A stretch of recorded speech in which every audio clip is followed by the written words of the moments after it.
Telgui avec la synergie radio et télévision au cœur du scrutin présidentiel.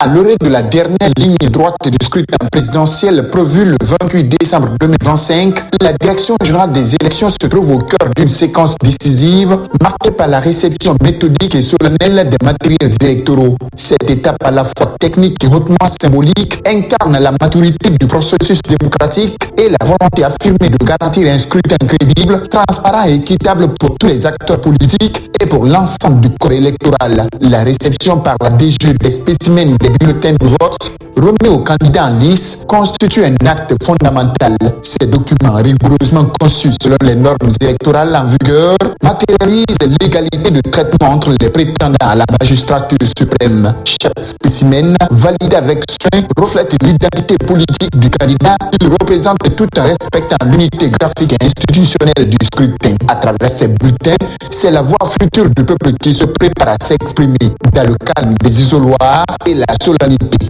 de l'acte citoyen. Parallèlement, l'opération d'acheminement des kits électoraux traduit l'ampleur logistique et organisationnelle du rendez-vous démocratique. Ces kits composés de l'ensemble des outils indispensables au bon déroulement du vote témoignent de l'anticipation et de la rigueur déployée par la Direction générale des élections. Leur transport, souvent complexe, mobilise des moyens humains et matériels considérables afin d'atteindre sans exception chaque circonscription électorale. Des centres urbains aux zones les plus reculées, cet effort soutenu vise un objectif clair, permettre à chaque citoyen inscrit d'exercer son droit de vote dans des conditions optimales, sans discrimination ni entrave. La réception des affiches électorales, ensuite mise à la disposition des différents candidats, s'inscrit dans la même logique d'équité et de transparence. Ces supports visuels destinés à informer et à sensibiliser l'électorat participent à l'animation du débat démocratique et à la visibilité pluraliste des offres politiques. En centralisant leur réception et leur distribution, la DGE veille à ce que chaque candidat bénéficie des mêmes opportunités de communication dans le respect des règles établies, préservant ainsi l'équilibre et la sérénité de la campagne. La réception des matériels sensibles ce samedi 20 décembre 2025 par la Direction générale des élections destinée à la transmission sécurisée des procès-verbaux,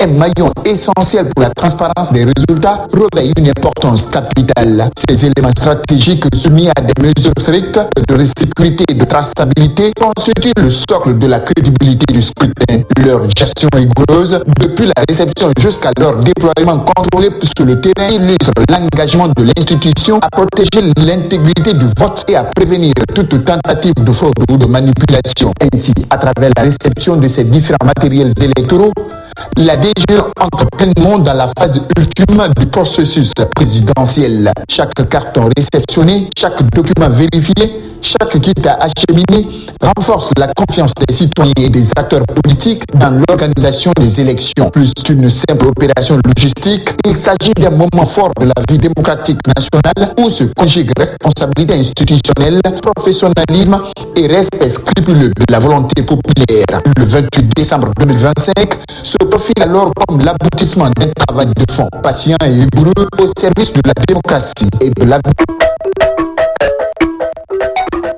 Amba se wala amba inka kana balma foto na jamana ko leka amba kongo la masami ko mi en direct de Conakry, des régions et de la diaspora. Point régulier, analyse au plateau, invité en studio et correspondant sur le terrain. Une conférence.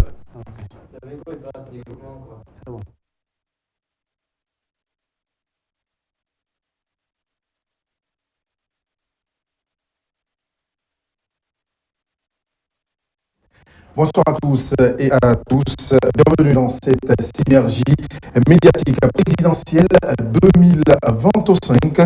Si vous nous rejoignez à l'instant même, sachez que cette initiative est portée par l'URTELGI. L'URTELGI, c'est l'Union des radios et télévisions libres de Guinée, en partenariat avec la Haute Autorité de la Communication, HAC, en partenariat avec la Haute Autorité de la Communication, dans un contexte électoral crucial pour l'avenir de la République de Guinée. Tous les regards sont donc tournés ouvert ce scrutin du 28 décembre 2025. Les électeurs appelés à accomplir leurs devoirs citoyens, également les candidats engagés dans la compétition, mais aussi des acteurs plus discrets, souvent moins vus du grand public et pourtant indispensables à la transparence du processus électoral. Il s'agit bien des observateurs électoraux. Qui sont réellement ces observateurs? Quelle est la nature de leur présence sur le terrain? Quelle mission accomplissent-ils avant, pendant et après le scrutin ou le vote? Jusqu'où s'étend leur champ d'action et quelles en sont les limites, notamment dans le contexte spécifique guinéen? Autant de questions que nous allons décrypter avec mes confrères journalistes ici présents sur ce plateau. Nous tenterons d'éclairer le public sur la mission des observateurs électoraux, sur leur méthodologie de travail, leur cadre légal et surtout leur contribution à la crédibilité, à la transparence et à la confiance dans le processus électoral. Autour de moi, deux confrères, Alpha Madi Touré, mon binôme depuis ce matin. Bonjour. Bonjour à tout le monde, bonjour à tous les Guinéens. Bonjour Mamadi Terna Kamisoko. Bonjour Abdallah, bonjour à tout le monde. Il faut le dire que depuis 8 heures, les bureaux de vote sont ouverts et les électeurs s'acquittent de leurs devoirs citoyens. Alpha Madi, première impression de la mi-journée? On va se dire que les choses se passent plutôt bien, dans le calme, dans la sérénité, comme nous l'avons souhaité, comme nous l'avons pressenti d'ailleurs depuis la période de campagne électorale, dans tous les QG de partis, mais aussi de candidatures indépendantes, puisqu'il y en a deux. On a senti une certaine maturité politique de la part des Guinéens et de ces partis-là ou mouvements et leurs quartiers généraux. Donc on a pu observer cela ce matin. Les bureaux de vote, pour la majorité, à travers l'observation qu'on a faite sur le terrain, les correspondants et envoyés spéciaux de l'URTELGUI, de la synergie, donc nous avons pu écouter depuis le matin sur nos différentes antennes, nous ont effectivement confié que l'élection se passe dans de bonnes conditions et que les bureaux de vote ont ouvert à l'heure. Donc on reste là-dessus, on continue à observer, on espère que tout va se terminer dans de très bonnes conditions. Oui, Terna, est-ce que vous avez fait le même constat ce matin, en tout cas pour la journée? Oui, nous sommes journalistes. Il faut dire que depuis le matin, nous suivons de près ce qui se passe sur le terrain. Et jusque-là, les remontées d'informations que nous avons prouvent que, Alpha Madi le rappelait tout à l'heure, qu'il y a une certaine maturité politique. Les Guinéens comprennent l'enjeu de cette présidentielle parce qu'il faut le rappeler que c'est censé amener le pays à l'ordre constitutionnel.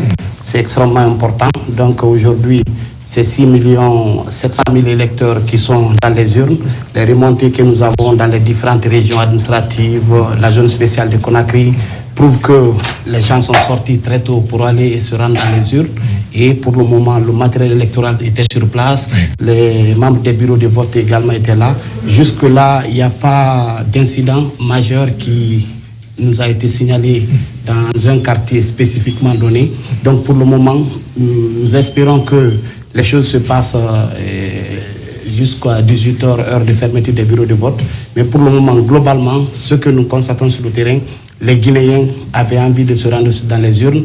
Ils l'ont fait et attendant que tout se passe, tout se termine dans le calme. Un message clé depuis ce matin, Alpha Madi, c'est voter dans le calme, aller voter et retourner chez vous sans incident. Absolument. Et il y a de l'affluence aussi, il faut le dire au passage, parce que on a pu voir que dans plusieurs bureaux de vote, il y avait des files d'attente par endroit pour choisir le Guinéen ou la Guinéenne qui présidera à nos destinées pour les 7 prochaines années. Donc, il y a de l'affluence.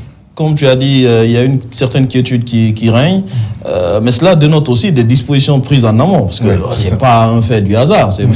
On parlait de maturité politique, il y a aussi le poste de commandement opérationnel et de sécurité intérieure, qui a fait un travail énorme, qui s'est inspiré de ce qui s'est passé lors du référendum et qui a donc déployé plus de 40 000 hommes sur l'ensemble du territoire national. 47 200 et quelques hommes. C'est ça, 47 000 pour être plus précis. Et puis, il y a la DGE qui nous surprend. On rappelle le contexte de la mise en place de la DGE. Il y avait des doutes sur la capacité de cette direction à pouvoir organiser des élections en Guinée. D'abord le référendum, ensuite la présidentielle.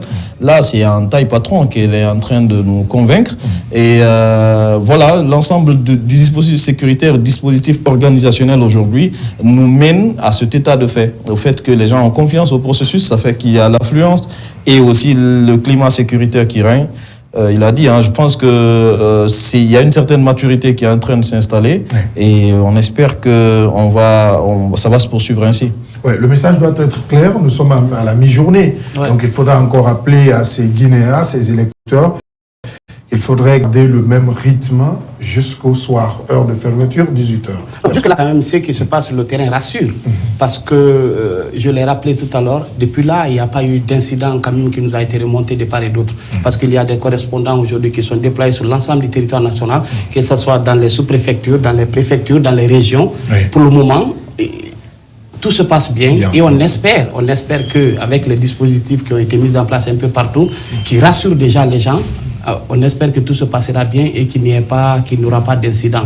Mais pour le moment, on ne peut qu'espérer et rester optimiste. Espérer et rester optimiste jusqu'à 18h, heure de fermeture des différents bureaux de vote sur l'étendue du territoire national. Mais en attendant, plusieurs missions d'observation électorale séjournent en République de Guinée, notre cher pays, depuis quelques jours, parmi lesquelles celle de la CEDEAO. La CEDEAO, d'ailleurs, qui a déployé 120 observateurs ainsi que des délégations de l'Union africaine et de l'Organisation internationale de la francophonie. Bangali Camara revient donc sur les échanges entre ces différentes missions et la haute autorité de la communication dirigée par Boubacar Yassine Diallo. En prélude à l'élection présidentielle destinée à mettre fin à la transition, la Guinée a reçu plusieurs missions d'observation. Ce mardi, la mission de la CEDEAO est arrivée à l'aéroport Sékou Touré de Conakry. Elle est dirigée par le chef Abdoulaye Jammeh Biodata, accompagnée d'une forte délégation au nom de la CEDEAO. L'objectif est de participer à l'élection présidentielle du 28 décembre 2025 et d'observer le déroulement du processus. L'observation, c'est le meilleur moyen de s'assurer que les élections sont libres et transparentes. C'est pourquoi chaque pays, il n'y a pas d'exception, chaque pays dans notre région, chaque fois qu'il y a une élection, il y a des observateurs.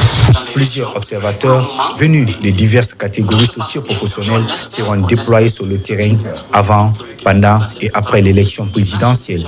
L'ambassadeur Abdel Fattah Moussa, commissaire aux affaires politiques, paix et sécurité de la CEDEAO, en fait partie. Et c'est des délégations composées de membres du Parlement communautaire, membres aussi de la Cour de justice de la CEDEAO qui sont aussi là, et bien sûr l'équipe technique de la commission de la CEDEAO. Sur le terrain, la CEDEAO déployera 120 observateurs. Ils ont été briefés ce jeudi sur la situation politique et sécuritaire de la Guinée. Ce briefing leur permettra d'être informés sur le nombre d'électeurs, le nombre de candidats en liste, la situation démographique, entre autres. Les responsables de la mission ont félicité ce travail, selon Abdoulaye Jammeh. Je veux préciser qu'ils sont là pour regarder et s'informer de ce processus. L'appui qu'on va donner à ce processus d'observation et le problème de sécurité et d'autres aspects importants qui vont s'assurer qu'ils vont acquitter de leur devoir. Le chef de la mission électorale de la CEDEAO, Abdoulaye Jammeh, se réjouit de l'engagement exprimé par les délégués pour la réussite de l'observation électorale en Guinée. Partout. Et ce qui m'a impressionné, c'est le nombre d'observateurs qu'on a de la CEDEAO.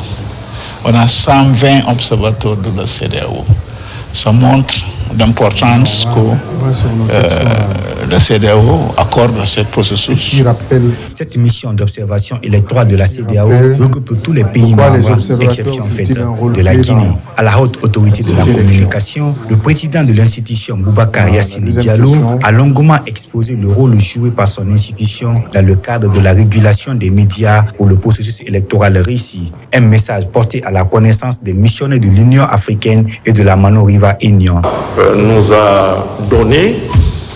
Il nous a donné des véhicules de service à cette occasion, à chacun des commissaires et au président de la HAC que je suis. Moi-même, j'ai fait l'observation dans les régions où il n'y avait pas de commissaire déployé.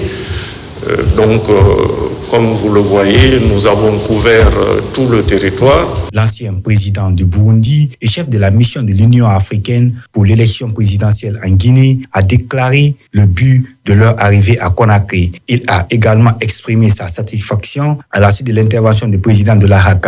Aujourd'hui, nous sommes entrés dans observer l'organisation et nous sommes venus ici à la haute autorité de la communication pour recueillir de sa part comment, au niveau de la communication, la parole est donnée aux différents acteurs, comment l'état de situation à l'intérieur du pays est rapporté. Et nous avons eu une synthèse de la situation de la part de la haute autorité de l'État. Dans le même contexte, Boubacar Yassine Diallo a également reçu la mission de l'OIF, à qui il a adressé ses remerciements pour son appui technique et financier dans le cadre de la délivrance des cartes professionnelles aux hommes de médias en Guinée. Il a ensuite présenté un exposé sur le rôle et les dispositions prises par la HAC pour le bon déroulement du processus électoral devant les émissaires de l'organisation. Pour chaque équipe multimédia qui accompagne chaque candidat. Donc il y a eu 9 véhicules que la DGE a mis à notre disposition. Avec la direction, le ministère de l'Information a mis à notre disposition pour chaque équipe multimédia. Les représentants de l'Organisation internationale de la francophonie, après avoir posé des questions de compréhension, ont exprimé leur satisfaction. La chef adjointe de mission de l'OIF, honorable Angélique Ngoma, a précisé le but de leur arrivée à Conakry. L'expression plurielle ne peut se faire qu'au travers des médias, au travers de la communication avec des hommes et des femmes suffisamment outillés, raison pour laquelle l'OIF a jugé utile de vous accompagner dans ce domaine et de voir avec vous. Depuis 2010, l'expérience de l'Union des radios-télévisions libres de Guinée, URTELGI, inspire au-delà des frontières guinéennes. La synergie organisée à chaque élection attire l'attention de plusieurs pays africains. L'URTELGI, la HAC et des représentants du réseau interafricain des régulateurs de la communication se sont retrouvés pour des échanges d'expériences sur le modèle guinéen. Le Gabon, le Tchad et le Mali étaient représentés à cette rencontre. Il s'agissait de s'informer auprès de l'URTELGI afin de tirer des enseignements de l'expérience guinéenne lors des synergies électorales depuis 2010, année de la première synergie. Dans la foulée, le président de l'URTELGI, Aboubacar Camara, est revenu sur l'historique de la synergie, ses avancées, ses difficultés et les efforts de pérennisation de cette initiative. Avec les présidents des instances de régulation de la sous-région, notamment du Tchad, le Mali et le Gabon. Je crois 2 autres sont encore attendus sur Conakry. Donc il était question pour nous de revenir sur l'expérience de cette synergie qui a commencé depuis 2010, lorsque le président Yassine était encore président de l'URTELGI et président du conseil d'administration de la maison de la presse. Cette rencontre d'échange entre les représentants du réseau interafricain des régulateurs de la communication, la haute autorité de la communication et les responsables de l'URTELGI a été largement saluée par les délégués. Je dois vous dire que nous tirons de cet échange une pleine satisfaction. L'expérience que vous avez pu mettre en place mérite de s'en inspirer. Et je dois vous dire très honnêtement que moi j'ai été séduit. L'arrivée de ces différentes missions à Conakry porte une lueur espoir quant à la tenue d'une élection transparente, juste et équitable entre les différents acteurs. Retour donc sur ce plateau de la synergie médiatique présidentielle 2025 organisée par l'URTELGI, l'Union des radios, diffusion et télévision libre de Guinée. Alpha Madi et Mamadi Terna Kamisoko, nous avons suivi avec beaucoup d'intérêt, en tout cas ce récapitulatif un peu de toutes ces missions d'observation en République de Guinée, présentes en République de Guinée, notamment la CEDEAO, l'Union africaine, l'OIF, aujourd'hui, qui portent quand même un crédit à ce scrutin présidentiel. Bon, il faut dire quand même qu'aujourd'hui, avec la présence de tous ces observateurs nationaux et internationaux en Guinée, ça montre que la Guinée occupe une place stratégique dans l'environnement sous-régional, mais aussi international. Parce qu'il faut le rappeler que c'est le plus gros contingent d'observateurs qu'on envoie en Guinée. Et la CEDEAO, pour la première fois, envoie plus de 100 observateurs dans une élection dans un pays. Et c'est du jamais vu. Donc, il faut tenir à signaler cela. Le deuxième aspect, c'est qu'à date, la DG a pu accréditer 10 000 observateurs, qu'ils soient nationaux ou internationaux. Ça prouve déjà tout l'intérêt que la communauté internationale, que la communauté sous-régionale, la communauté régionale, mais aussi la communauté nationale porte à ce scrutin.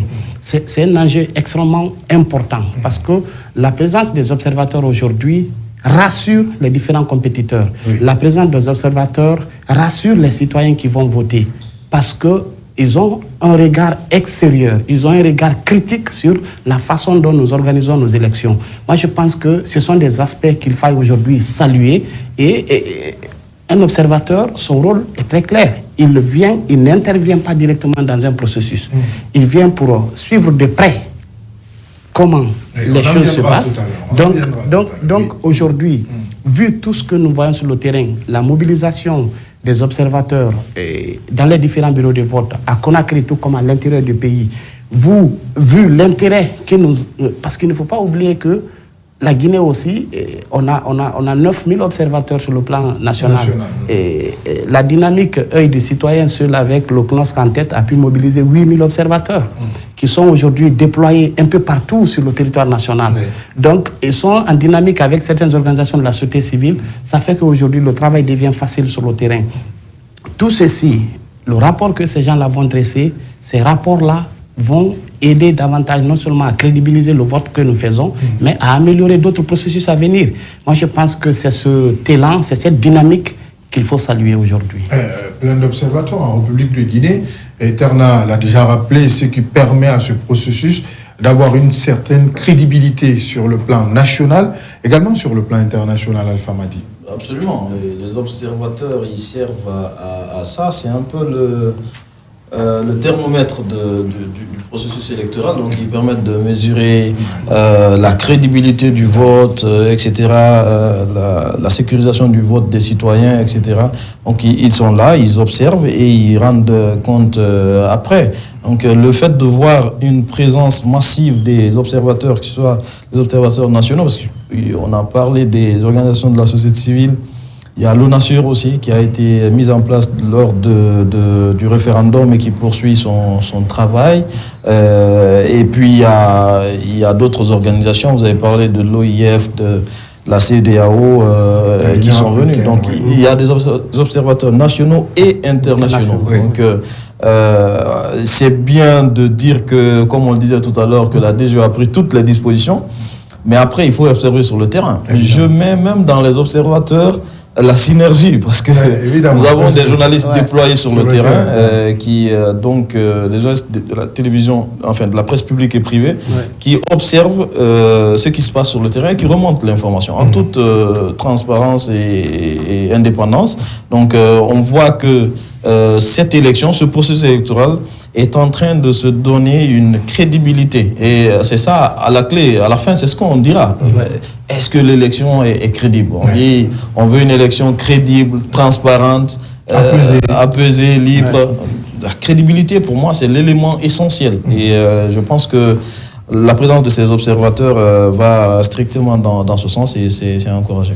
Oui, évidemment. Au-delà même de la présence de ces observateurs, Terna m'a dit, il y a aussi le rôle qu'ils jouent. Est-ce qu'aujourd'hui, on peut rappeler, en tout cas pour ces auditeurs et téléspectateurs, le rôle clé que jouent ces observateurs pour la crédibilité même du scrutin. Puisque depuis l'ouverture de cette émission et de cette synergie, en tout cas pour ce plateau, on ne parle que des observateurs et notamment de leur rôle central pour la crédibilité de ce scrutin présidentiel. Ouais. Il faut dire d'abord que c'est des gens qui évoluent en quelque sorte comme qui font une sorte de supervision d'un processus. Ils sont là, ils n'ont pas d'implication directe dans le processus. Ce n'est pas eux qui gèrent directement le matériel électoral, ce n'est pas eux qui doivent déplacer quelques équipements d'un point A à un point B. Non, ce n'est pas leur rôle. Leur rôle, c'est de venir voir, parce que le pays quand même est régi par des lois électorales. C'est de regarder dans cette loi électorale-là, par rapport à l'organisation de la présidentielle, qu'est-ce que la Guinée a promis. C'est de regarder un peu, est-ce que ce que la Guinée a promis... Dans le jargon, on l'appelle le code électoral. On appelle le code électoral, pour dire que les bureaux de vote, par rapport à la présidentielle, vont s'ouvrir à 7 heures.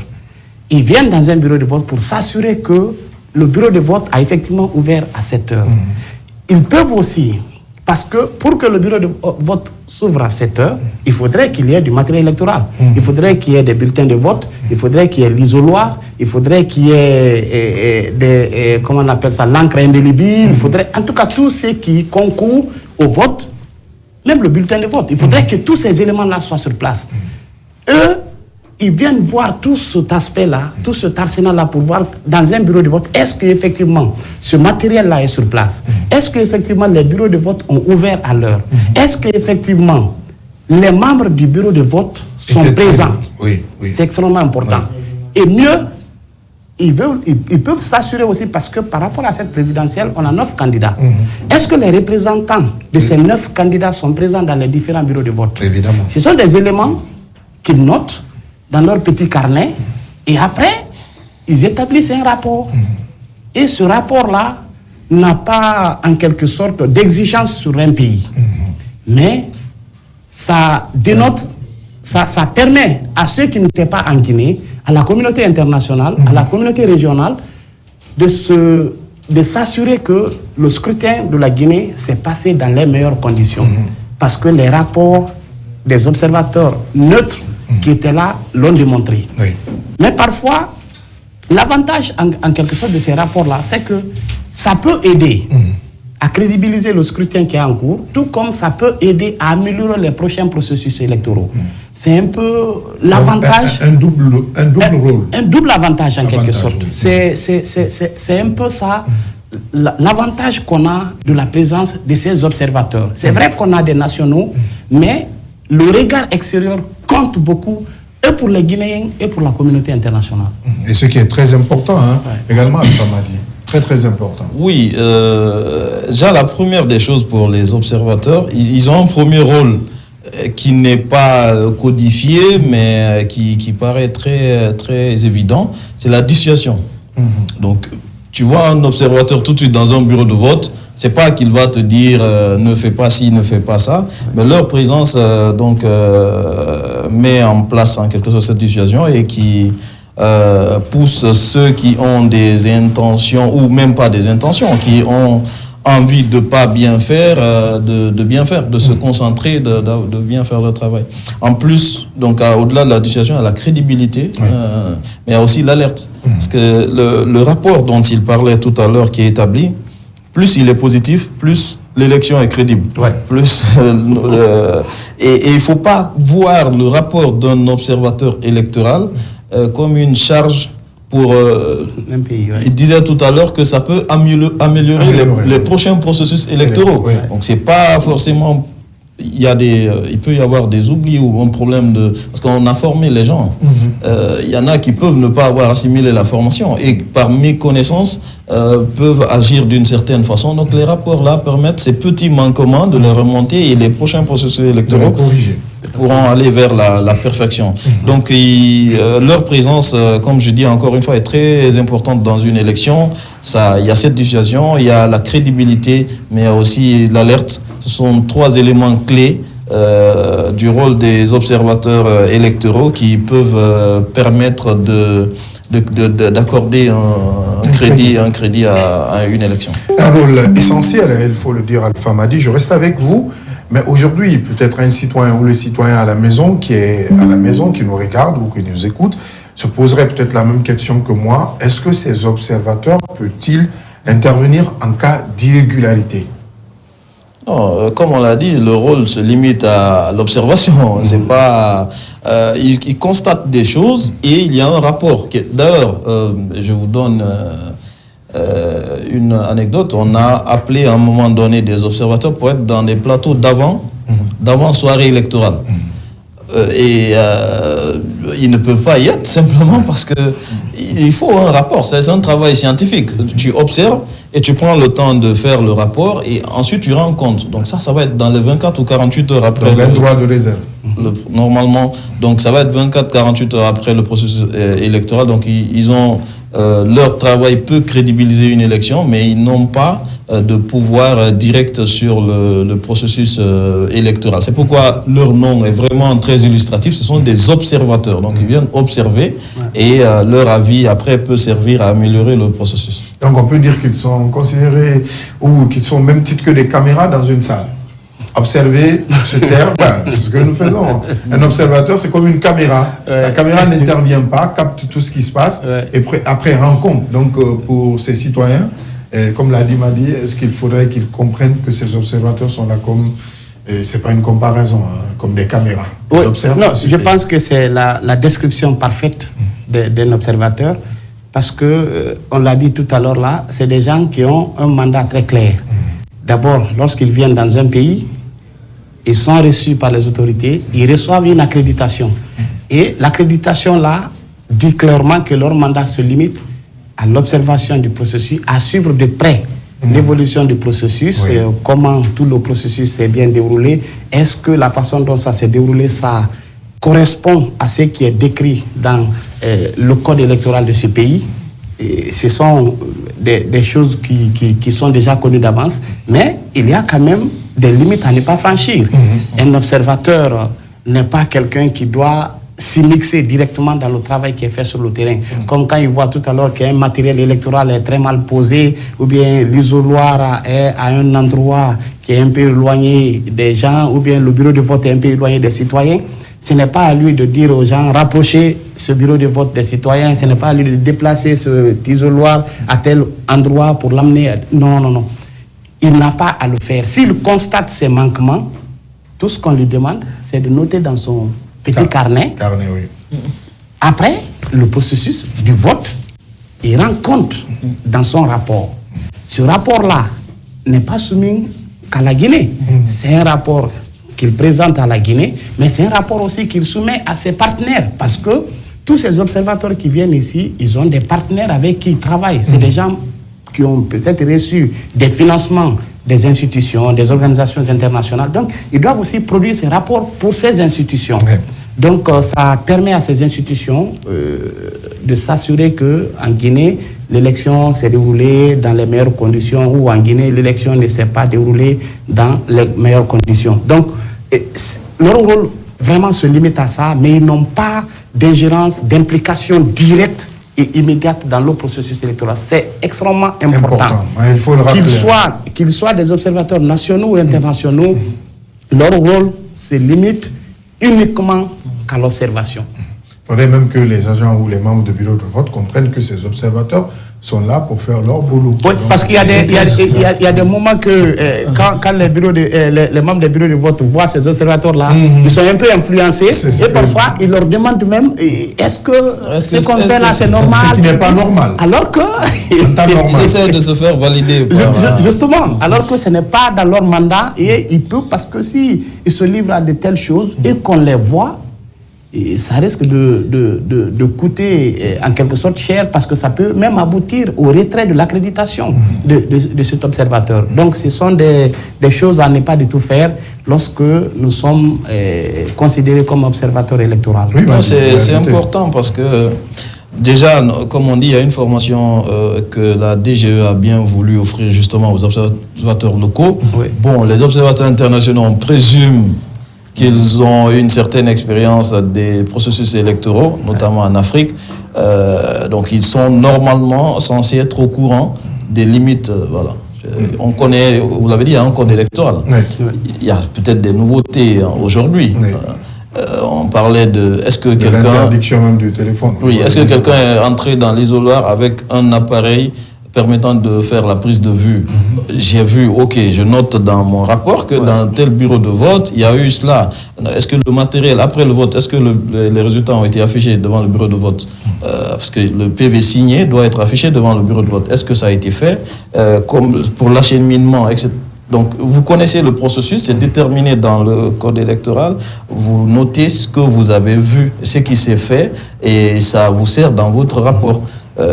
Mais c'est vraiment, comme j'ai dit, c'est une présence dissuasive, c'est une présence aussi, c'est un outil de perfectionnement pour l'organisateur des élections. S'il s'en sert dans le bon sens. Une auto-évaluation. C'est ça. Donc, je pense pas que... Et je pense d'ailleurs que normalement, ils sont au courant, parce que leur hiérarchie est en relation directe. Il a dit, ils sont reçus par les autorités locales, donc on leur dit, voici vos limites, etc. Ils sont tenus obligés de respecter ça. Pour les locaux, on leur a dit ce qu'ils doivent faire. Donc, je pense que tout est très clair et c'est, encore une fois, je disais, leur appellation est très illustrative leur appellation de ce qu'ils font sur le terrain. Parce que le vote là n'est que le premier élément aussi. Il ne faut pas l'oublier que ils vont être présents encore au niveau de la centralisation des votes au niveau des CACV. Ils vont être au niveau de la DGE pour la publication des résultats provisoires. Ils seront même peut-être à la Cour suprême pour suivre aussi la publication sur tout le processus. Ils seront là. C'est pourquoi le rapport n'intervient qu'à la fin. Très important. Et surtout, puisqu'on parle de crédibilité, il y a un autre aspect, peut-être que nous allons toucher, c'est la transparence. Et ces observateurs, comment contribuent-ils à la transparence du scrutin présidentiel, Alpha Madi? Bon, comme on disait, le premier rôle, la dissuasion. Donc, on disait tout à l'heure que, par méconnaissance, certains membres du bureau de vote peuvent même demander de l'aide à des observateurs, parce qu'ils pensent que ce sont des personnes, des experts, en fait, dans le domaine électoral. Donc, il y a cette dissuasion. Et puis, le fait que leur rapport par rapport à la transparence, le rapport final, on sait que s'il est salé, on connaît ce que les interprétations qui peuvent être faites derrière. Donc ça contribue fortement à la transparence du processus électoral. Comme je dis, ils n'interviennent pas, mais le fait de savoir qu'il y a quelqu'un qui est censé s'assurer que les représentants des candidats en lice sont dans la salle, le matériel électoral est au complet, le code électoral est respecté à la lettre par rapport au mode de vote et tout. Donc, ça conduit, ça donne des garanties vers la transparence.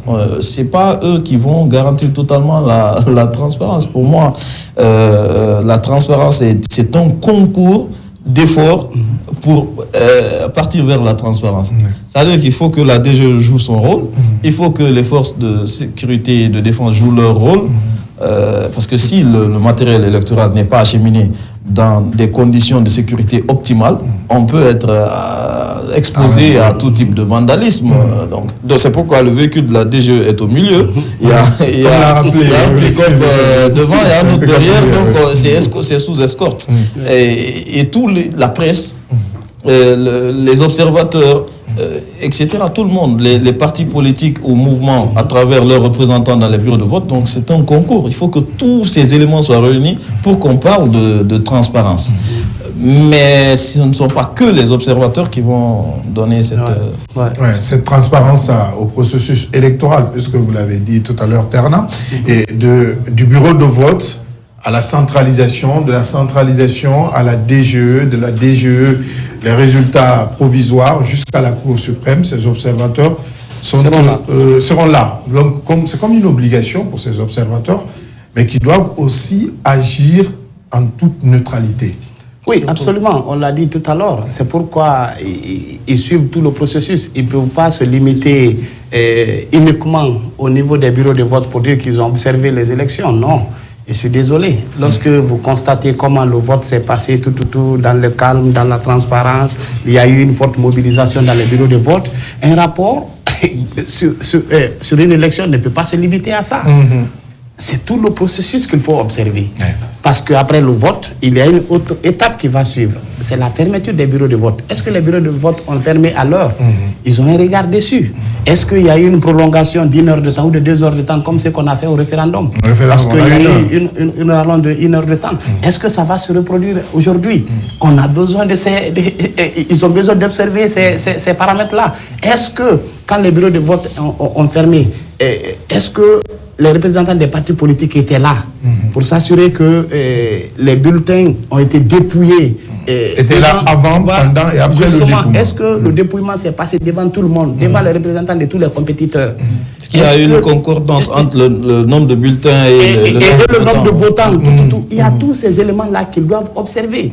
C'est pourquoi leur rôle, on dit toujours qu'ils interviennent en amont et en aval. C'est extrêmement important. Mais Alpha Madi a évoqué des aspects extrêmement importants. La transparence renvoie directement à la transparence renvoie directement à l'inclusivité. Les observateurs, à eux seuls, ne peuvent pas rendre un scrutin transparent. Un scrutin transparent, c'est un scrutin dans lequel l'ensemble des acteurs du processus électoral sont associés. Si pendant ces élections-là, il n'y avait pas d'autres candidats, ou bien il n'y avait qu'un seul candidat, on allait dire que le scrutin est joué d'enfant parce qu'il n'y a qu'un seul candidat en liste. Si dans les bureaux de vote, on ne voyait pas la présence d'autres compétiteurs, on dira, ah, donc c'est un scrutin verrouillé parce qu'il n'y a que les représentants d'un seul camp qui se retrouvent. Est-ce que c'est un scrutin qui a été fermé au regard extérieur? Parce qu'on a vu des scrutins quand même dans certains pays où les observateurs n'étaient pas les bienvenus. Donc, lorsqu'on accepte de faire venir des observateurs, qu'ils soient internationaux, lorsqu'on accepte que des observateurs nationaux sillonnent les bureaux de vote, ça veut dire qu'on tient à ce qu'il y ait d'autres regards extérieurs sur le processus, et c'est ce qui aide un peu à faciliter la transparence, c'est ce qui renvoie un peu, qui crédibilise davantage, mais qui rend le scrutin aussi transparent. Je pense que ce sont des éléments qu'il faut tenir compte. La présence des observateurs n'est qu'un élément de transparence. N'est qu'un élément de transparence, vous l'avez compris, mesdames et messieurs, chers téléspectateurs et auditeurs, vous qui nous suivez dans cette synergie médiatique présidentielle 2025 où tous les médias de la République de Guinée s'unissent pour donner en tout cas une information vérifiée. Informer, c'est ce que nous faisons. Les résultats, en tout cas, seront proclamés par les instances, les organes qui sont habilités. Il faut le rappeler, le message est très important et le matin, vous y insistez.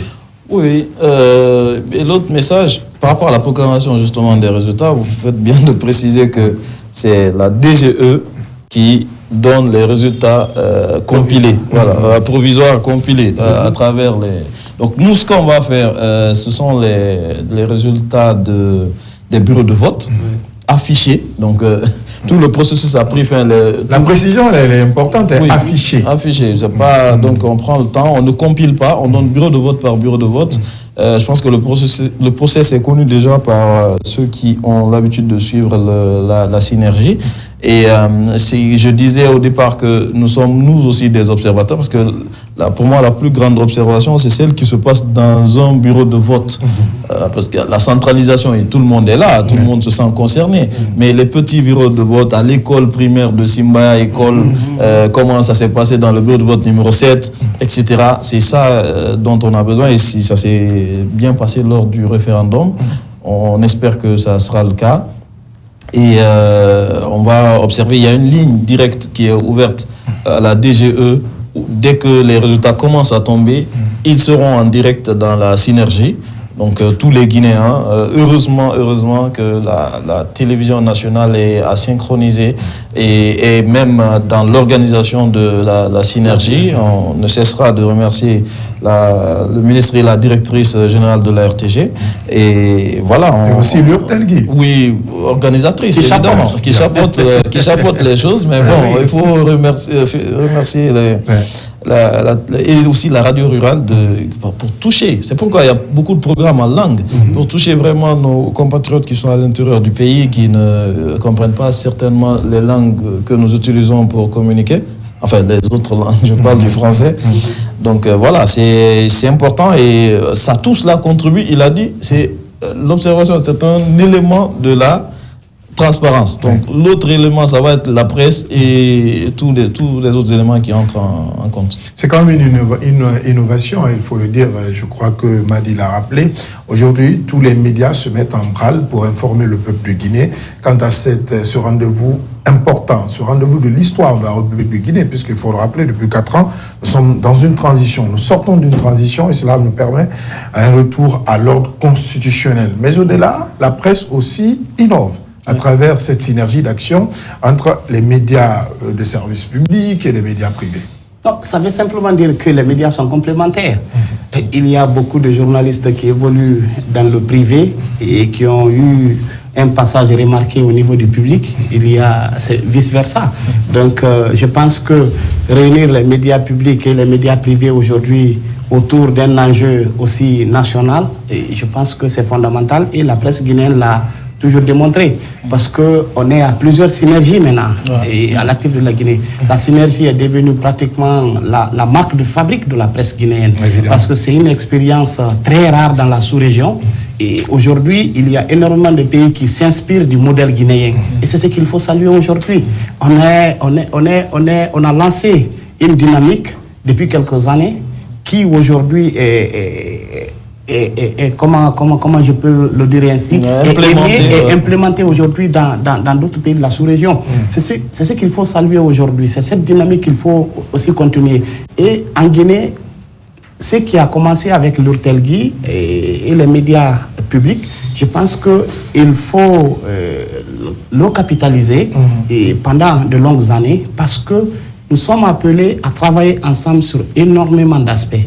Nous sommes un pays qui est très riche en actualité. Nous sommes un pays qui fait face à énormément de défis, qu'ils soient social, environnemental, économique. Donc, aujourd'hui, c'est fondamental que les médias publics et les médias privés s'associent pour pas seulement dépeindre tout en noir ou en blanc, mais de dire la vérité de façon professionnelle et informer directement et en toute responsabilité. C'est ce qui est recherché et je pense que la dynamique qui a commencé, je pense que ça va se poursuivre parce que l'engagement déjà au niveau des différents responsables est manifeste. Ouais, un petit message peut-être avant de clore ce plateau, puisqu'il y a d'autres qui viendront suivre et il faut le rappeler que nous aurons la soirée électorale et la nuit électorale pour permettre à nos différents déployés sur toute l'étendue du territoire de remonter, comme l'a dit Madi, il faut insister là-dessus, des résultats affichés devant les bureaux de vote. Donc nous ne sommes pas là pour compiler les résultats, seule la DGE en est capable pour le moment et à tout le mandat. Mais avant peut-être de nous quitter, un message à l'endroit des électeurs, des citoyens guinéens qui ont quand même, nous citoyens guinéens, qui avons quand même un rendez-vous avec l'histoire politique de notre pays. Jusque-là, tout va bien, mais aussi il faudrait continuer à sensibiliser. Oui, le souhait est franchement que ce qui a commencé, pas que ce matin à 7 heures, depuis le coup d'envoi de la campagne politique, honnêtement, si ça se termine comme ça, on peut saluer la maturité et remercier le Tout-Puissant, mais aussi la maturité, comme tu l'as dit, du peuple de Guinée. Donc il faut qu'on continue comme ça. Les gens ont tellement eu envie de s'exprimer qu'à 6 heures du matin, ils étaient dans des bureaux de vote. Et c'est qui ont ouvert à 7 heures.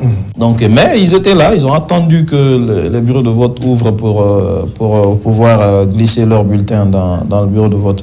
Donc c'est de continuer dans ce sens, cette maturité-là, après les votes, rentrer chez eux calmement. Et puis, on a eu une assurance inégalée. Aujourd'hui, la Guinée essaie de s'aligner sur le standard ouest-africain, ou disons continental, puisque la DGE a été très claire. Dans les 48 heures après le processus, elle commence à donner les résultats. Et elle l'a démontré lors du référendum. Donc je pense que ça, en termes de crédibilité, de transparence, on ne peut pas demander mieux. Je pense qu'il faut suivre ça, suivre les résultats. Après, il y aura la Cour suprême, etc. On rentre dans la nouvelle République avec assez de tranquillité. Oui, la 5e République en 30 secondes, le terrain, parce qu'on est vraiment pris par le temps. Ah oui, la 5e République. Alpha Madi l'a dit, il faut saluer quand même les Guinéens qui se sont mobilisés pour ce vote historique. Il faut quand même dire que le Guinéen aime beaucoup son pays. À chaque grand rendez-vous, il marque sa présence. Et c'est extrêmement important et c'est ce que nous vivons. Tout ce qu'on a vu de la campagne électorale jusqu'à maintenant prouve que l'ensemble du processus s'est déroulé dans le calme, dans la tranquillité. Même pendant la campagne, les 9 candidats, il n'y a jamais eu de collision entre un leader et un autre dans une ville donnée. Et c'est des choses qu'il faut vraiment saluer. Bien. Ça prouve que aujourd'hui, on commence à avoir une certaine maturité, ça a été plusieurs fois évoqué, et c'est ce qu'il faut saluer. Espérons que la dynamique va se poursuivre et qu'on aura les résultats dans les 72 heures ou 48 heures qui arrivent, comme nous a annoncé la DGE. Mais en tout cas, vous l'avez compris, mesdames et messieurs, chers téléspectateurs, auditeurs, c'est en tout cas ce plateau consacré à la mission, au rôle des observateurs électoraux pour ce scrutin présidentiel 2025. Ici, sur ce plateau, j'ai en tout cas eu le plaisir d'animer ce pan de ce scrutin présidentiel avec Alpha Madi et Touré. Merci Alpha Madi. Merci Mamadi Terna Kamisoko. Merci Abdallah, merci à tout le monde. Merci à vous auditeurs et téléspectateurs. Ne zappez surtout pas tout à l'heure une autre équipe en relais pour la suite de cette synergie présidentielle 2025 organisée par l'URTELGUI. En direct de Conakry, des régions et de la diaspora. Point régulier, analyse en plateau. Invités en studio et correspondants sur le terrain. Une couverture complète pour suivre le scrutin minute par minute.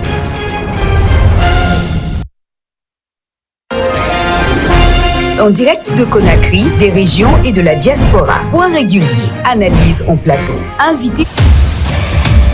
Le 28 décembre 2025, le peuple de Guinée est de nouveau appelé à écrire une nouvelle page de son histoire politique, en choisissant la femme ou l'homme qui présidera aux destinées de notre nation. Qui de Abdoulaye Kourouma, Abessila, Ilaj Bounaketa, Faya Minimono, Nakale Kamara, Mamadi Doumbouya, Mohamed Nabi, Mohamed Chérif Tounkara et Hiro Baldé sera au soir du 28 décembre 2025, président de la République de Guinée. À cette solennelle occasion, l'Union des radiodiffusions et télévisions libres de Guinée, URTELGUI, sous l'égide de la Haute Autorité de la Communication, organise une synergie spéciale élection présidentielle du 28 décembre 2025. Pendant 4 jours, les 25, 28, 29 et 30 décembre, les médias de Guinée seront au cœur du scrutin présidentiel pour vous faire vivre chaque minute de ce historique rendez-vous piloté par la Direction Générale des Élections DGE. Rendez-vous où les Guinéens se rendront aux urnes pour élire la présidente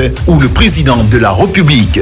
Avant, pendant et après le scrutin présidentiel, 4 jours d'échange avec les médias de Guinée, dans un langage accessible à tous les groupes de population et répondre aux diverses interrogations des citoyens liées au scrutin présidentiel. Les 27, 28, 29 et 30 décembre, l'URTELGUI avec la synergie des radios et télévisions au cœur du scrutin présidentiel.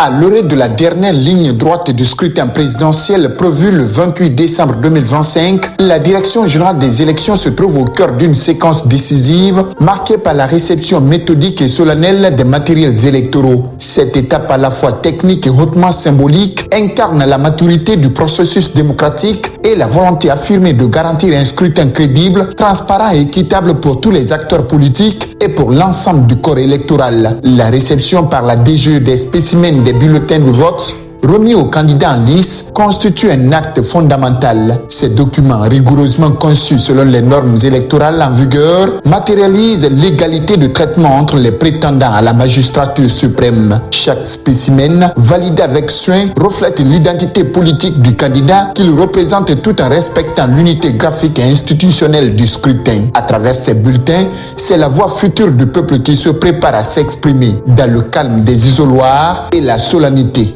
de l'acte citoyen. Parallèlement, l'opération d'acheminement des kits électoraux traduit l'ampleur logistique et organisationnelle du rendez-vous démocratique. Ces kits composés de l'ensemble des outils indispensables au bon déroulement du vote témoignent de l'anticipation et de la rigueur déployée par la Direction générale des élections. Leur transport, souvent complexe, mobilise des moyens humains et matériels considérables afin d'atteindre sans exception chaque circonscription électorale. Des centres urbains aux zones les plus reculées, cet effort soutenu vise un objectif clair, permettre à chaque citoyen inscrit d'exercer son droit de vote dans des conditions optimales, sans discrimination ni entrave. La réception des affiches électorales, ensuite mise à la disposition des différents candidats, s'inscrit dans la même logique d'équité et de transparence. Ces supports visuels destinés à informer et à sensibiliser l'électorat participent à l'animation du débat démocratique et à la visibilité pluraliste des offres politiques. En centralisant leur réception et leur distribution, la DGE veille à ce que chaque candidat bénéficie des mêmes opportunités de communication dans le respect des règles établies, préservant ainsi l'équilibre et la sérénité de la campagne. La réception des matériels sensibles ce samedi 20 décembre 2025 par la Direction générale des élections destinées à la transmission sécurisée des procès-verbaux, un maillon essentiel pour la transparence des résultats, revêt une importance capitale. Ces éléments stratégiques soumis à des mesures strictes de sécurité et de traçabilité constituent le socle de la crédibilité du scrutin. Leur gestion rigoureuse, depuis la réception jusqu'à leur déploiement contrôlé sur le terrain, illustre l'engagement de l'institution à protéger l'intégrité du vote et à prévenir toute tentative de fraude ou de manipulation. Ainsi, à travers la réception de ces différents matériels électoraux,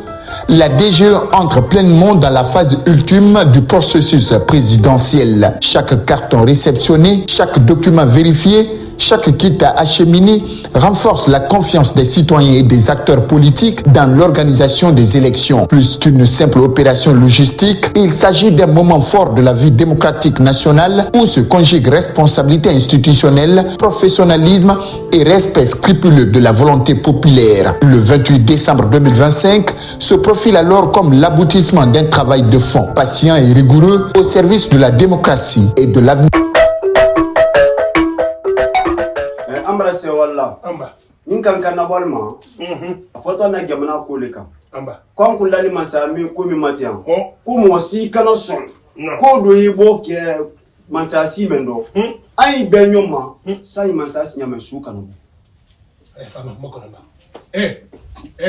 bala hakli moy kumara anyi le gina du ko fora tinya ile si no ko si se si no quoi c'est il gagne le casino là bala il fallait émir bala wallahi il fallait émir bala amba mbara ban kuma sula do fait et tu as fait tu gagne fama kuma kusala akana wula skadiare iba wuli si dia ka kelen di manat I don't tell somebody why egisusuma kuma yebolo ala egisusuma kuma yebolo mbalo minne atare ato la denken men ko men ko so min be wato mansanyi ne ta be kere la gina kaden ne di la gina kaden do france to la gina kunno nal ka min na ko me tele la no talbera me radio la fo be songo ale beti sami ya kele wuriki do so kono sa yususuma do so kono banna wolete atita mbioka Andiri la Guinée musoyo anyam bolo di nyoma ay bekalo ko la Guinée gisusuma andiri musoyo libo anka anyam tema sidi sa la Guinée wala nyaminka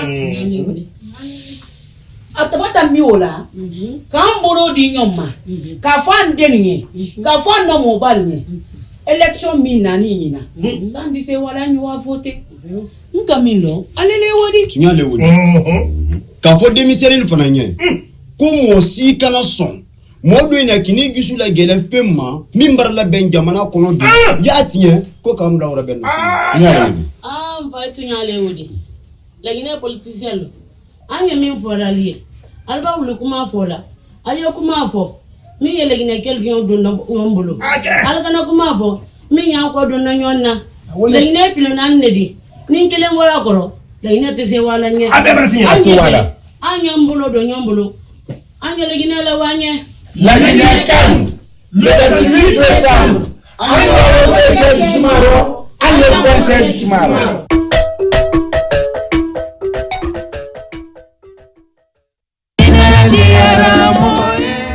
Menen rabe, wana imoto. Yete tikawa, happy thank you, Mendinke. Well, like in a wawa, tired de yeso, sitawe and the projectawa. Sadani like in a codepo, what them butu. Esewa ewelewelo nange mod bemben ko sudu nange bibe bemben ko sudu leer voto yoti bi habi voto si uti are waden fige jala men on ko sudu bi halani dum non fi alla waden dum la Guinée le 28 décembre ine may vote jala ate jala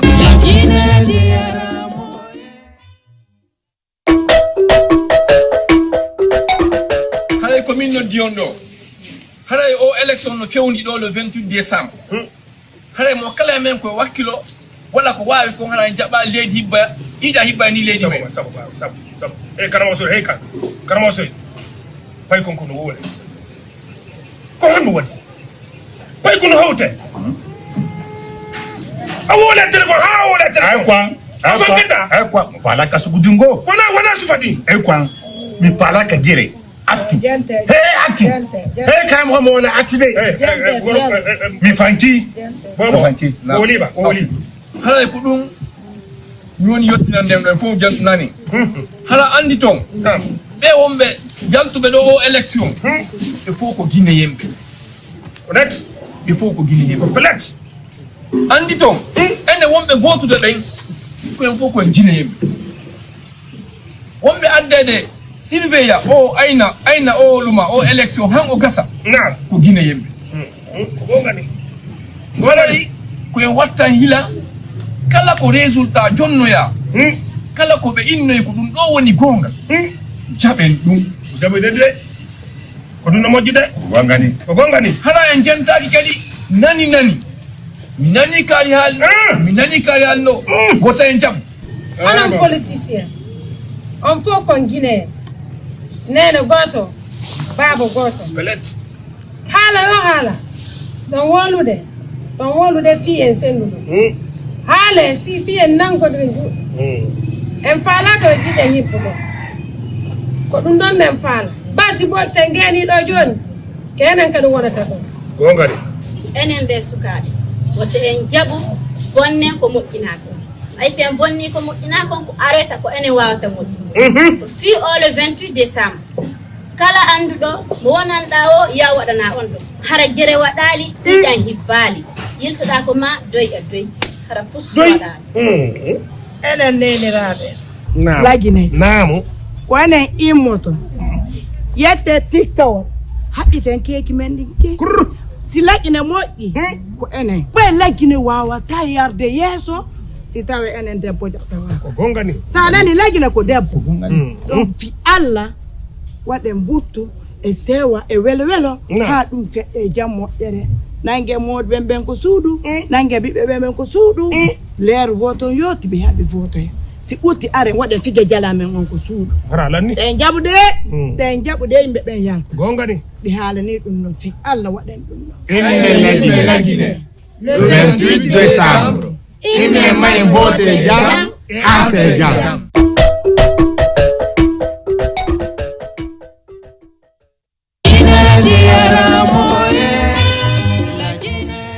wumanga fala mafuni kibe na sefera e khatin mi ko yona kata ka sui e ka kana dindira bay bokki may fipi ba se na han yalang naki tina nan yalang bi an la gre tina langi tanan pamma kay na kana kay fa tina betang mana yalang ma wonga fala kana lu wumanga fala beng bay fekir wona fam fala de na me wonga tanda ba ma se indina ina masi ina ham me afala non di mara a pitine na fama an mi ginde na way masing bilin la mi gina hanna ana way ndi masing anaka nina meri ara bino wendera ngana tongo ma no wende falama amatu ina kam falama amatu na me ngana tanda Lakini kabiri ngati le 28 décembre wonga sa voter boesa puis wonga le wongoye kala puis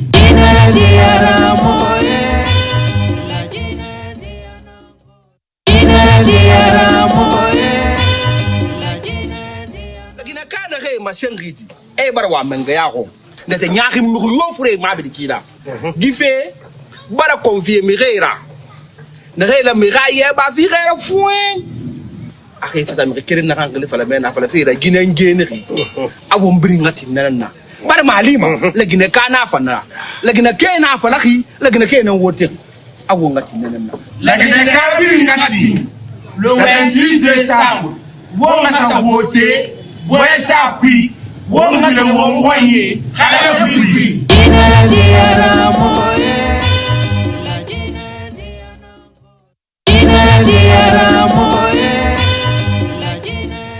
kakli kema khor kanji billamma I ma sengira gate ma ayushi wona fala mande masindi na re mini gi mangaya fende wo ma bokhima wo mbare fama kandi nene khanya ma malangi dede e khanu ma senye nan tina na kan lagine di yar findima aboro wona wo nyogre saka umma ko tije fama iyo wo may mamwi wo ma preti e lagine kina na salma e lagine di na salma koli bo rina re fama ba lagine di wari nira lagine ga kimbeli fan e fambe iyo e khanu ma senye ti wo mayami e kui na re ani ma lagine ka kolon agbe na lagine ra lagine ka biri ngati le 28 décembre wonga sa voter boesa puis wonga le wongoye kala puis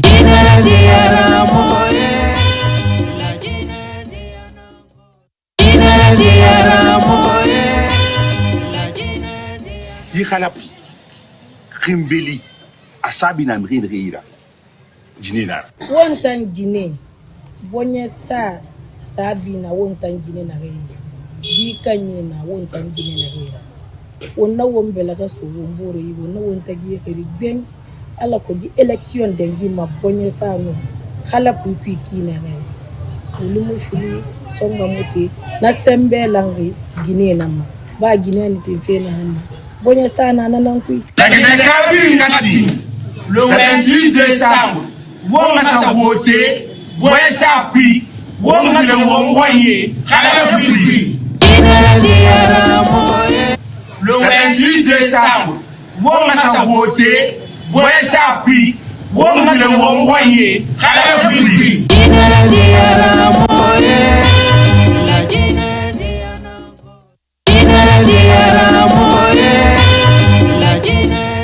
yi khalapi khimbeli asabi na mrin reira jinina wontan gine bonye sabi na wontan gine na reira di kanye na wontan gine na reira wonna wombela ka so wombore yi wonna wonta gi khiri ben ala ko di election dengi ma bonye sa no khala pupi kine ne lumu fili songa muti na sembe langi gine na ma ba gine ni te fe na hanna bonye sa na nan ku lakini kabiri ngati le 28 décembre wonga sa voter boesa puis wonga le wongoye khala puis